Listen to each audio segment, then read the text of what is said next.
Good morning, dear students. Today I am going to discuss with you last barriers of communication, that is personal barriers. Personal barriers are such barriers which are related to personal factors of both sender and receiver of the communication. Personal barriers are such barriers which are related to personal factors which are connected to sender and receiver involved in the process of communication. So now I will discuss with you different personal barriers related to sender and receiver. First is fear of challenge of authority. Students, sometimes superior is having a fear that if a particular message is communicated, that message can challenge his authority. Sometimes superiors are having such type of information. If that information is communicated in the organization, it will give a negative impact on the authority. It can challenge the authority. In such situation, they try to withhold that information with himself and they don't communicate the message in the organization. So this is the first personal barrier, that is fear of challenge of authority. Second is lack of confidence of superior on his subordinates.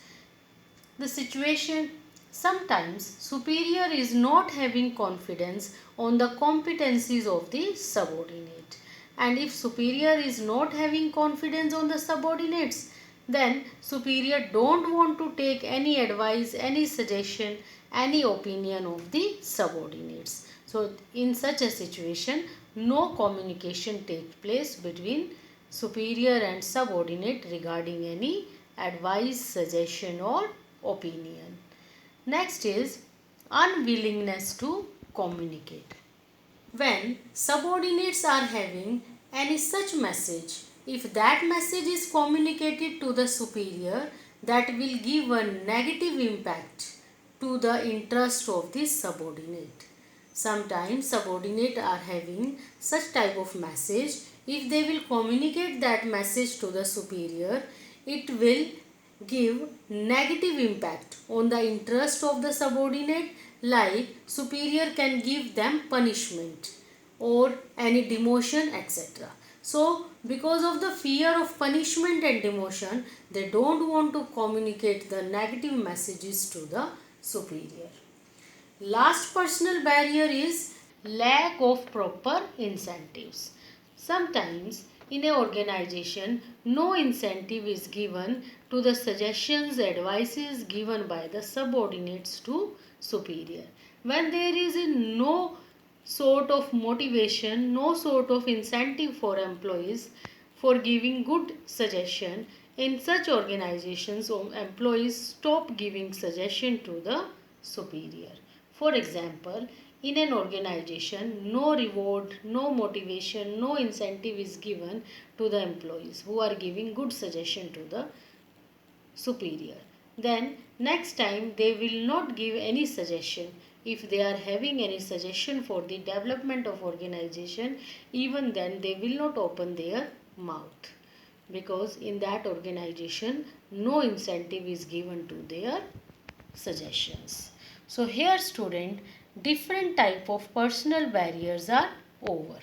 All these four barriers: fear of challenge of authority of the superior, lack of confidence of superior on his subordinates, unwillingness to communicate if they are having any negative message, because of the fear of punishment they don't want to communicate, lack of proper incentives. These all are personal barriers related to sender and receiver. So here student, your four type of barriers are over. So we have studied four type of barriers: semantic barriers related to language, second psychological barriers related to state of mind of sender and receiver, third organizational barriers related to organization structure, authority relationships and rules and regulations of organization, personal barriers which are related to the personal factors of sender and receiver of the communication. Now you all are aware what type of barriers can be created in the communication process. Now I will discuss with you measures to improve effective communication. How effectiveness of communication can be improved. What measures can be taken. So first is clarify the ideas before communication. Firstly, before communication, all the ideas, all the messages must be clear in the mind of communicator. If message is clear in the mind of communicator, then only he can communicate the message properly. He can do proper encoding of message and receiver will be able to understand the message. So first of all message should be clear in the mind of communicator. Second is communication according to the needs of receiver. Before communication, communicator should find out what is the level of understanding of the receiver. So, all the messages should be communicated to the receiver according to his level of understanding, interest, intelligence level as well as education level. Then only receiver will be able to understand the message. Next is consult others before communication. Before communication of the messages, communicator should consult the messages with others because so many employees work in the organization and all are working for the achievement of organizational goals. So when communicator is making plans, so he should discuss the plans with the other employees also. He should take their opinion also. So, when employees' opinion is taken, they give their 100% in the implementation of plan. So, before communication, while making plans, matter should be discussed with other employees also.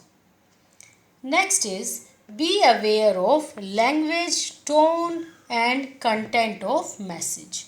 Communicator should be very much aware regarding the language, tone or content of message which he is going to be communicated. He shouldn't use that type of language, tone or content which can affect the sentiments of the receiver. Even he should use that type of language which can encourage the receiver to give his feedback. Next is convey helpful and valuable things. Before communication of message, communicator should find out interest and needs of the receiver. He should find out what things matter to the receiver. Accordingly, he should communicate the messages. When receiver will find that anything interesting in the message, he will take interest in understanding the message, in listening the message. So, helpful and valuable things should be communicated to the receiver. Consistency of messages. Communicators should communicate the messages according to the objectives, policies and rules of the organization. All the messages should be in accordance to the messages given earlier. If communicator has to communicate any of the message which is opposite to the message given earlier, then he should make clear that thing in the message that this message is against to the message given earlier. Otherwise, there will be confusion in the mind of receiver. Next is be a good listener.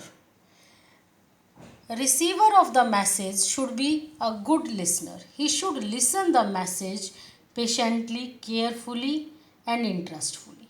If he will listen the message carefully, then only he will be able to understand the message.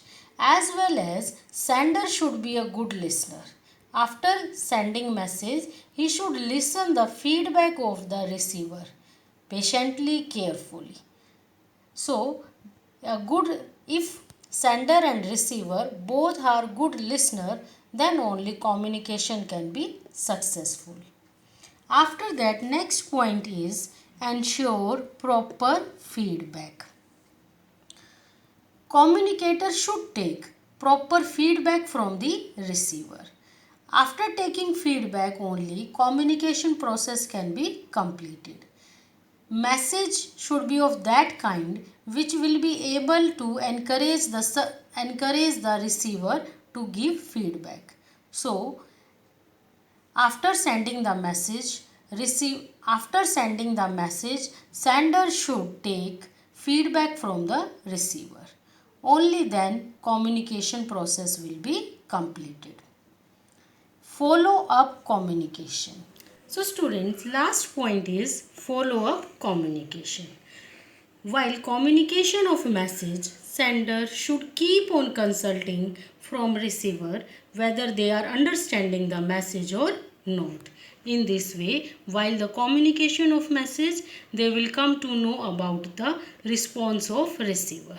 This is called as follow-up communication. This is very much important in making the communication successful. So students, here last point is completed. So today we have studied about different measures to improve communication. Once again I am going to revise. First we studied clarify the ideas before communication in the mind of sender. Communication according to the needs of receiver.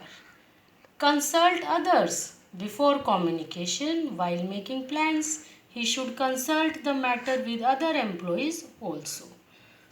Communicator should be aware of the language, tone and content of message. He should convey helpful and valuable things to the receiver. Consistency of message according to the needs or objectives of the organization. Be a good listener. Sender and receiver both should be good listener. Ensure proper feedback after communication of messages. Follow up communication. While communicating the message, response should be checked by the sender. So, today students, this topic of communication as well as your unit 7 is completed. I hope all the topics are clear to all. Even then, if you have any doubt in any of the topic, you can discuss with me right now. Thank you students.